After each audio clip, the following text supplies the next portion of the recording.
Mais uma reflexão, um tempo para conhecermos a vontade de Deus através das Escrituras.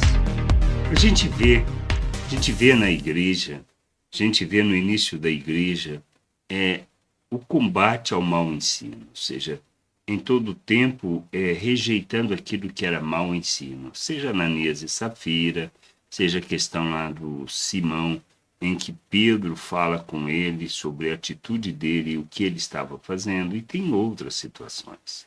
Mas tem uma que talvez a gente possa ver até mais detalhe no combate ao mau ensino, com relação à igreja de Antioquia e irmãos que tinham saído de Jerusalém e para lá, ensinando que precisava fazer a circuncisão para ser salvo.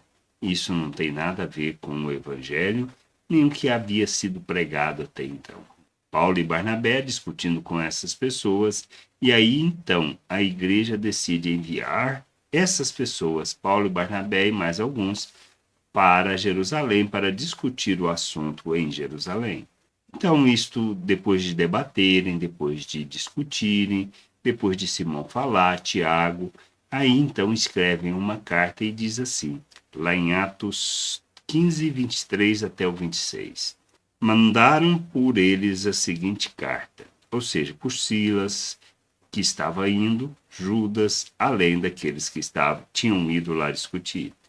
Os irmãos, tanto os apóstolos como os presbíteros, aos irmãos gentios em Antioquia, Síria e Cilícia, saudações. Visto sabermos que alguns que saíram do nosso meio sem nenhuma autorização, perturbaram vocês com palavras, transtornando a mente de vocês.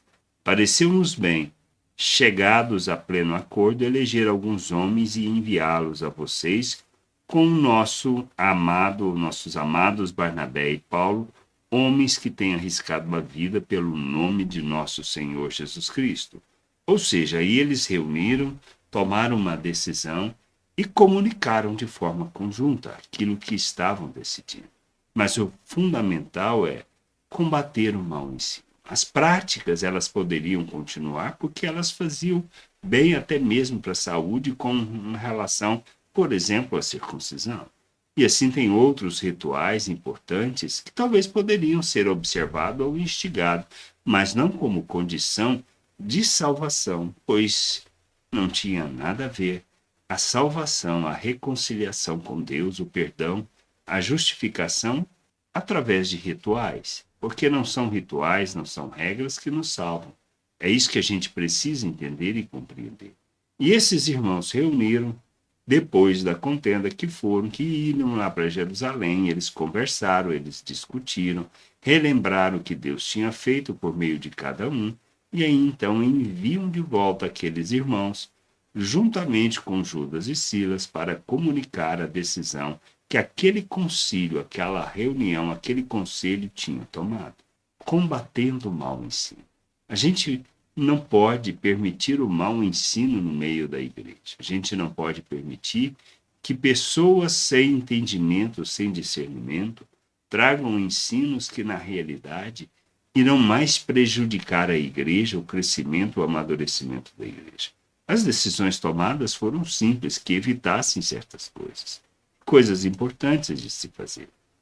Então a gente precisa entender isso. A gente não pode permitir o mau ensino no meio da família, a gente precisa combater isso.